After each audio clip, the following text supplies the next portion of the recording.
the most ever. Credit parity and blame some strange seedings. For example, Andres Gomez 5th and John McEnroe 4th. Now, Mac himself didn't expect much from the fortnight. He knew he hadn't prepared well. He was grasping for some inspiration. He dusted off some old tapes of his past triumphs on center court. Well, Tuesday, the old temper was present, the old talent was not. It was Californian Derek Rostano who did the dusting off. Rostano 129 in the world, and he dreamed all his life of playing right there on center court against McEnroe. Dream come true for him on this day. Moving McEnroe all over the court. McEnroe had problems moving, he had problems keeping his feet. Just looked sluggish all day long. He dropped the first two sets 7-5 and 6-4. McEnroe struggling on his serve. And Rostano, the beautiful lob. Last year, he came back 2 sets down and beat Darren Cahill, but he would not have the comeback stuff today. Rostano just too tough. Look at the backhand winner cross court. McEnroe is bounced out the earliest ever at Wimbledon, or at least since 1978. 7-5, 6-4, and 6-4. Derek had match point against Becker at the U.S. Open and blew it. So afterwards, McEnroe insisted that he's still got plenty of good tennis left in him. I think the good thing is that I feel like my attitude's a lot better. I don't feel like now it's like I don't know if I'm going to play again. I'm 100% sure that I'm going to go out there and try to get it right. I didn't even make an attempt the last 3 or 4 years to get it right. I'd like to make an attempt to do that. I feel like I've turned the corner in that respect. Third seed, Stefan Edberg, dropped the first set, took the next 3 sets. Andres Gomez, the French Open champion, foot faulted on the first point of the match. It went downhill from there. He's been partying after the French Open back home in Ecuador. Did not have it today. Tim Mayotte, the 6th seed, upset by a South African. Pete Sampras, the young American who won a tune-up event on grass, is also bounced out in the first round. Michael Chang dropped the first set, then won 3 straight. And Gilad Bloom bounced the Czech Peter Korda. So again, 6 men's seeds are out, the most since the seeding process began in 1927. Ann? Just before tennis prodigy Jennifer Capriati stepped onto center court at Wimbledon, she was stopped and given a quick lesson on how to curtsy properly. After all, there was royalty in attendance. Well, the curtsying lesson was probably the toughest part of Capriati's day, because the 14-year-old American easily became the youngest player to ever win a match at Wimbledon. Canada's Helen Kelesi serving in the far court. Tough to come back against. And Jennifer would run her down. Capriati charges the net, puts it away with a backhand. Kelesi is not happy with this one. Capriati, by return of serve, was too much for Kelesi to handle. This one straight down the line. Kelesi double faults here, and she'd had enough by that point. Capriati advances at Wimbledon by virtue of... Mini surge by Gabriela Sabatini. She was down 4-0, came back to 3-4, had a chance to catch up with 5 points for 4-all. Ooh, that's a liner. But did not. And Martina Navratilova, who had a very solid first set, Chris, listen to this ratio: 16 winners, 4 unforced errors. You don't beat people who are playing tennis like that. There's that chipped. 15-all. No, she's playing much more consistently than in previous years. Just playing percentage tennis. Voice of the umpire belongs to Fran McDowell, an American. Final. Lost it to this woman, Navratilova, 4 years ago.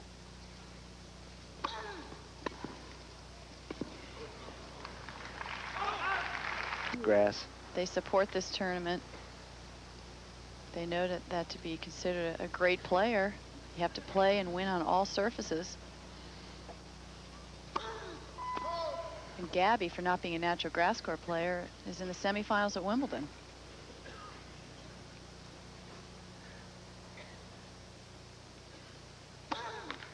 Ooh. Advantage, Ms. Navratilova. 3. Deefs.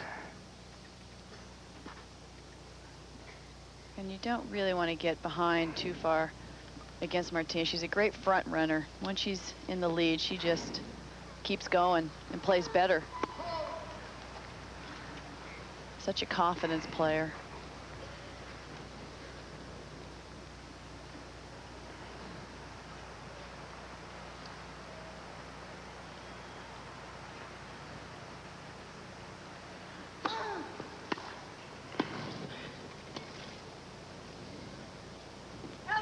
Very good deep volley off a difficult return.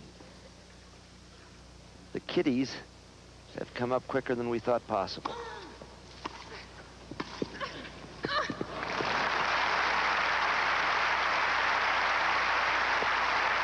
Advantage, Miss Sabatini.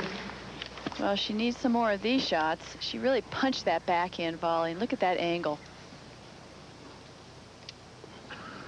Maybe the new coach, Carlos Kiermaier, will be the answer to her frustrations.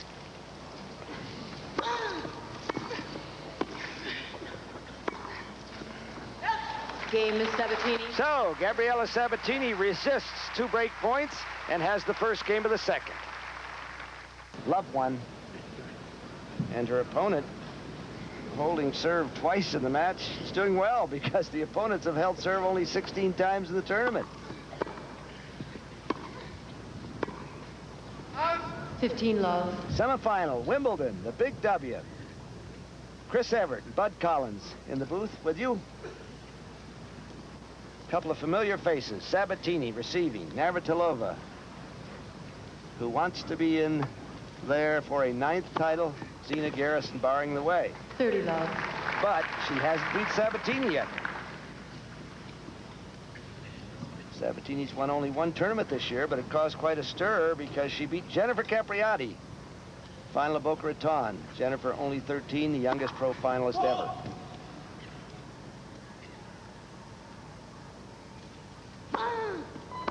Love 40.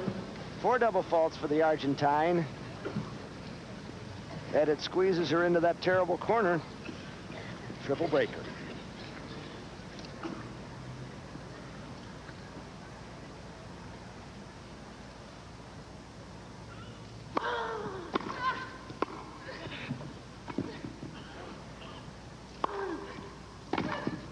Ooh, saves one. Martina in a playful mood out there. 15-40.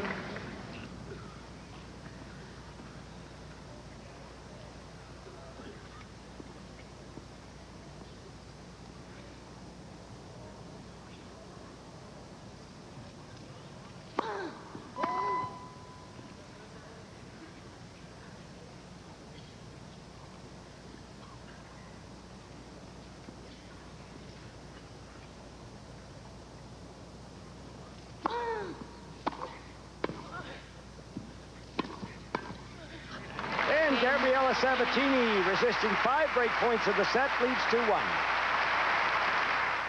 She played with Gigi Fernandez, and they lost to Kathy Jordan and Liz Smiley. That hurts Martina because she likes doubles. She prizes her other quest for a record, Billie Jean King's record of 20 Wimbledon titles in singles, doubles, and mixed. And she'd like to grab a couple of doubles. She has 16 total. She's also a real team player. Very supportive when you play doubles with her.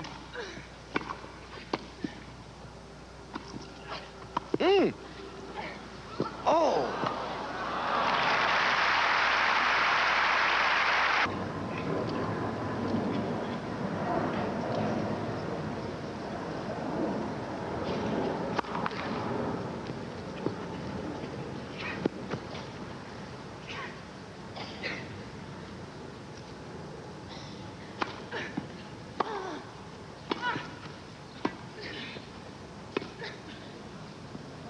Wide.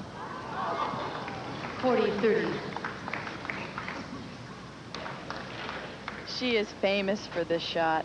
Martina lobs the ball over her head.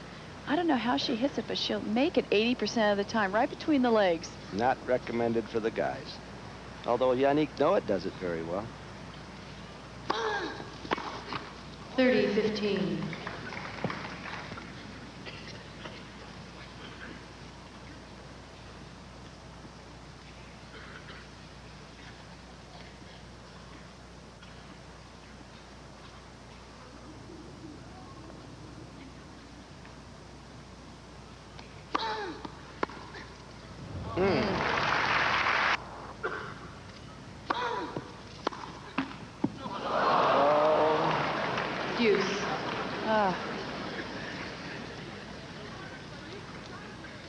Martina is good and Martina is lucky.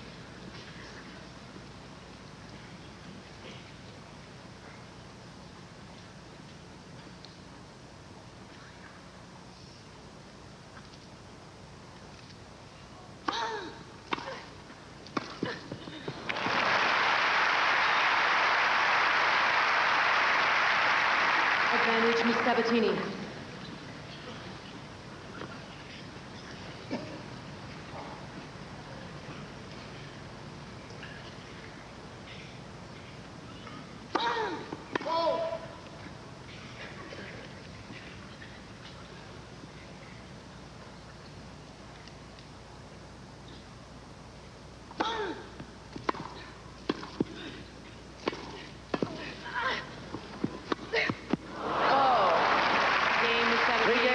For Sabatini. Yes, I agree. Especially on a grass court, she has to change her game a little bit, shorten her strokes. Well, certainly, she's young enough.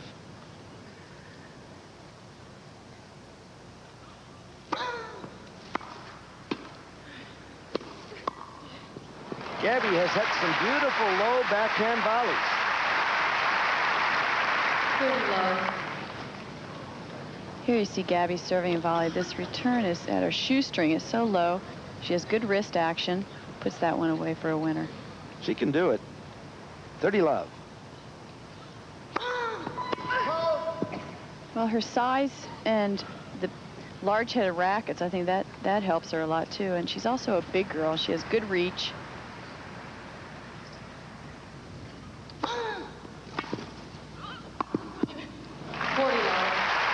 Closed well.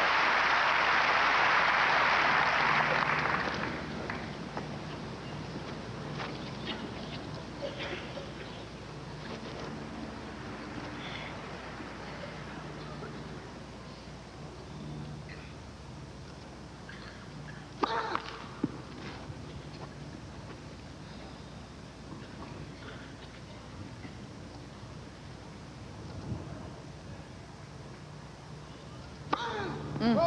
40-15. 5. Martina putting the pressure on Gabby's second serve. It makes Gabby want to go for a bigger second serve, so therefore more double faults.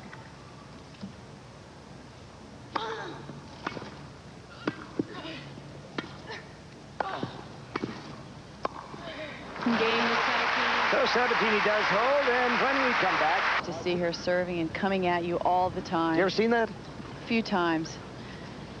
It's frightening to bet her it is. opponent. Well, anticipation of victory. Carden, Nelson. Not yet. Gabby's hanging in there. 30-15.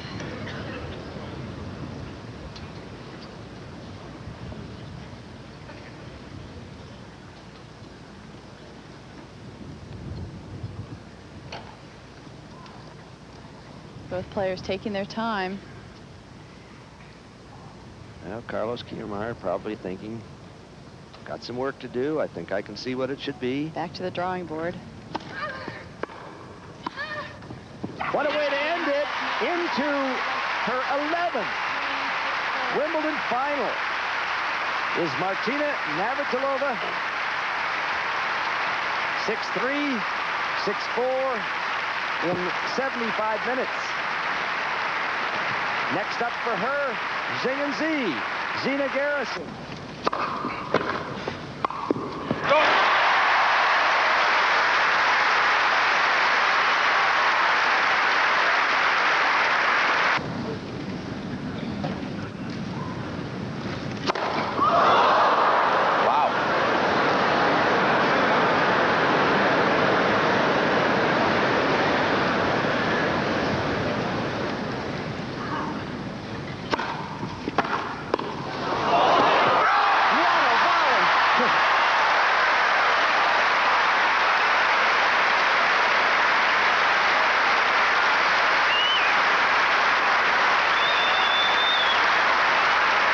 First two-handed volley he's ever hit, and boy, what a time.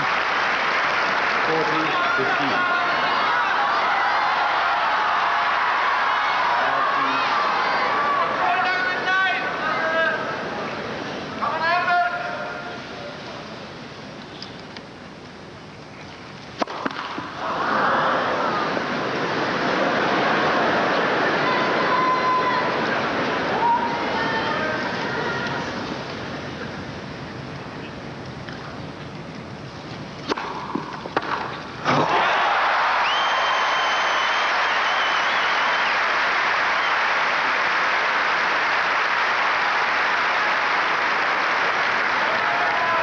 40-30.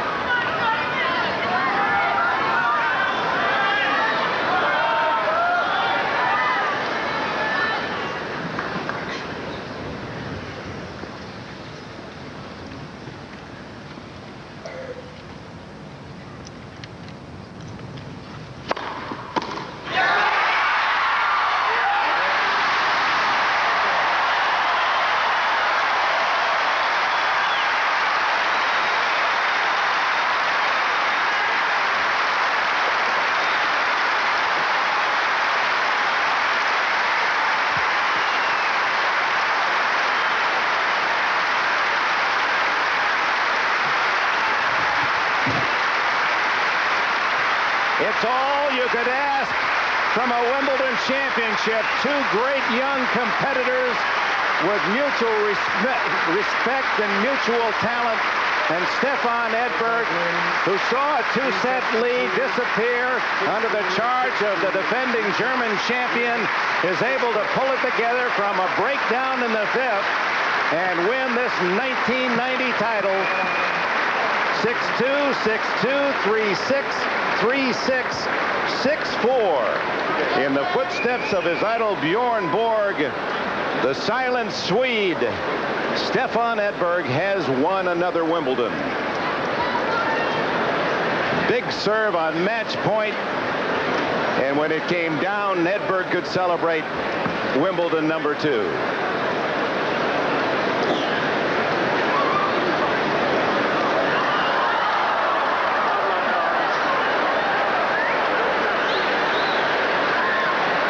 I think the shot of the entire match, Jimmy Connors, as you called it, was at 30-15 when Becker drilled that great return, and Edberg made a two-handed low volley to save the point. As you see, brother and girlfriend watch the flight of the celebration as Edberg hit the ball. And look at Becker. That's why can't it always be like that? Well, these two have played many times, and this is not just a match for them. This is for them to go on and to win this championship is just an incredible feat. But they're going to play a lot more times in the course of the 90s. And if we can continue to see the kind of tennis that we were lucky enough to view today, can't ask for any more than that. And now here in England, Edberg is their adopted son. They haven't had a British champion since 1936 as a London resident. Edberg's about as close as they've come on the men's side, and he had to win it and had the big shots in the final games to take away something that had really slipped away. Well, what a tournament he had. He not only beat the #1 seed and #1 player in the world, Yvonne Lendl, in 3 straight sets, but to come in here and to play Boris Becker, who has won here 3 times, and play such great tennis here. He deserves it. The draw by winning as a qualifier. He would make it all the way into the semifinals against Jimmy Connors that summer of '77 after beating Australian Phil Dent in 5 sets in the quarters. Jimmy would eliminate the brash New York teenager in 4 sets, but McEnroe would be back. There's another reason we reflect on McEnroe. Center court, Wimbledon.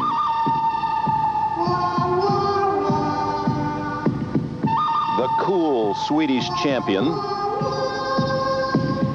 The brash American challenger. A duel for the ages. Bjorn Borg was the reigning king of Wimbledon, poised to win a record 5th straight championship. But 21-year-old John McEnroe was gunning for his first title, and he wouldn't go down without a fight. Borg had taken 2 of the first 3 sets when the 4th went into a tiebreaker. And as McEnroe won the first point, neither man could have known that they stood on the verge of tennis history. Open your eyes a little bit, because you may never see a match like this again. The atmosphere was electric, both men throwing everything they had into each point. Borg's passing shot brought him to championship point at 7-6. He would have 5 in the tiebreaker, 7 in the set. But McEnroe refused to yield. And as they dueled back and forth, the audience was drawn into this mounting drama, including the future stars of the game, who, like so many across the world, were watching on television and were driven by what they saw. I mean, it was great. And after I watched a match like that, it just kind of inspired me to go out and play, you know, go out and play sets, play points, and play matches on the tennis court. And you know, it was really inspiring. I couldn't believe it. It was just intense. I was in a mix. I was sitting watching part of the time, another part running out to the tennis court and imitating McEnroe on my serve and imitating Borg on my ground strokes. So I mean, my memory is just watching two guys that have been great for the game. It continued to build. Borg leading 12-11. McEnroe serving, and again he fought off championship point. Borg 7 times on the verge of his 5th consecutive title. McEnroe again says no. Then it was Borg's turn to face defeat. McEnroe serving 14-13, and for an instant it appeared that he had won the set.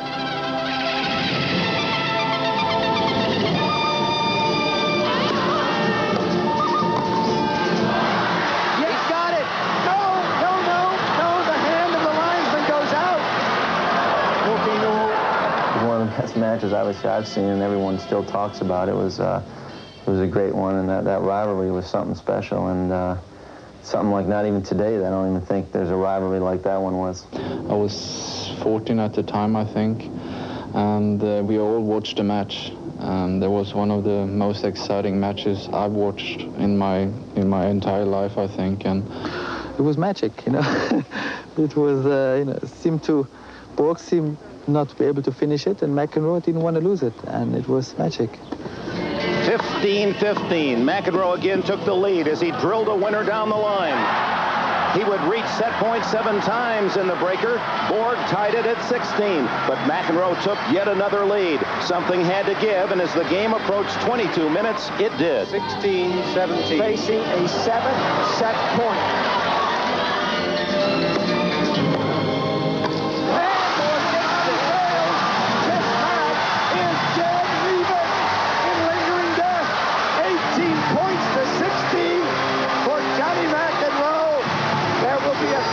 To come.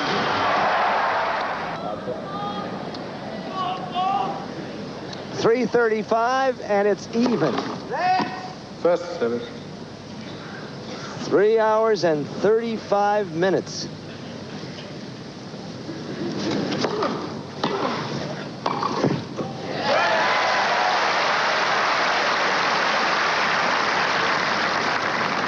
$15 love. And McEnroe has one more game, 25-24.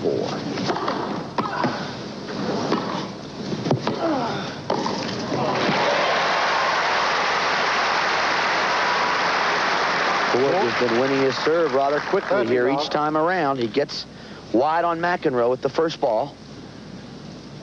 There's a high ball. It's 30 love, and Borg has won 15 straight points on his serve. He's playing very quickly, Bud, on his service games. He almost runs back to get the second ball, start his serve. I think he just wants to win that game and sit down. Well, there goes the streak. 40-15. 15 straight points on serve to 40 love. Our statistician Steve Flink keeping them all here and there. In retaliation for Borg is his 8th ace. 5-4 for Borg. We'll be back. Borg knowing well, 3 points from victory. But McEnroe has built a big fence around victory.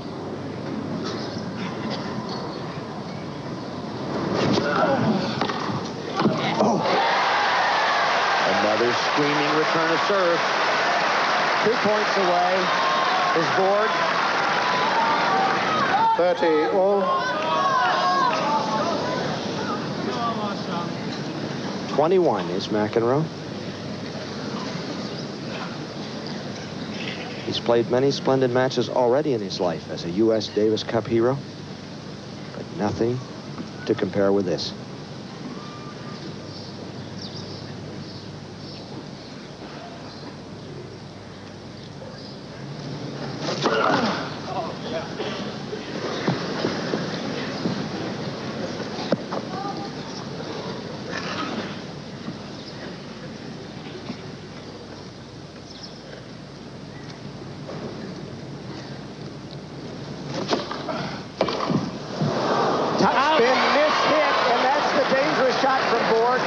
because you're helpless.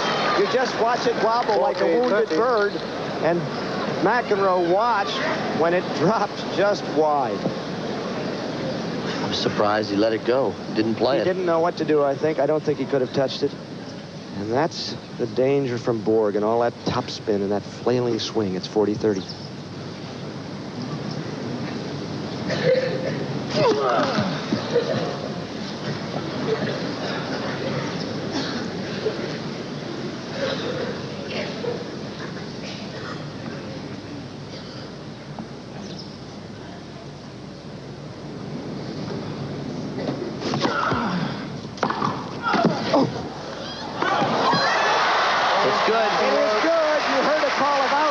From one of the nuts in the stands.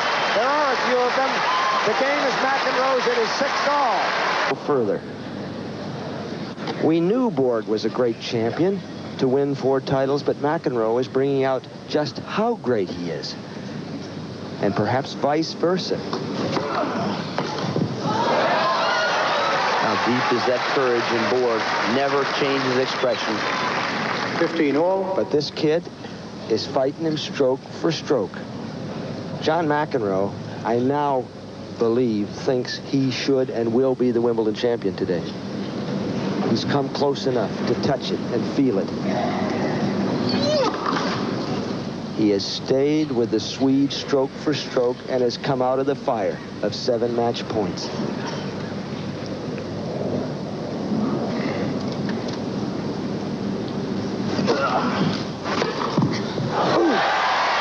Borg's favorite shot on the second ball. He moves to his left and hits the forehand winner.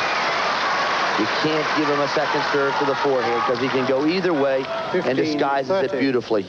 15-30. McEnroe more unforced errors. Borg, once led in that department, has cut him way down, making the shots he should make, obviously. 2 points from defeat is McEnroe.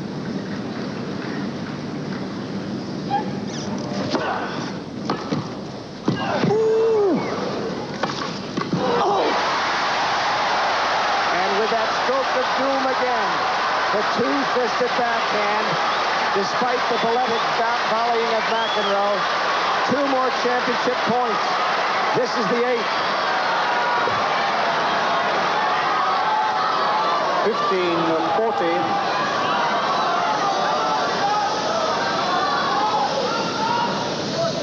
$15-40. 2 championship points.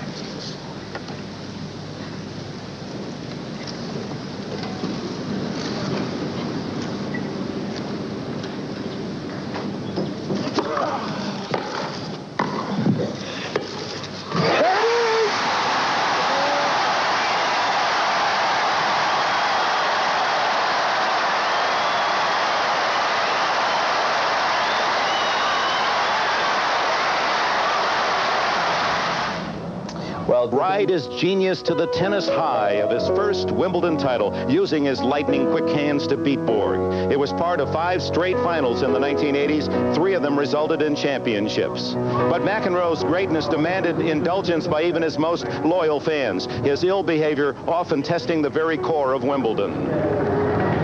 You can't be serious, man. You cannot be serious. That ball was on the line. Chalk flew up.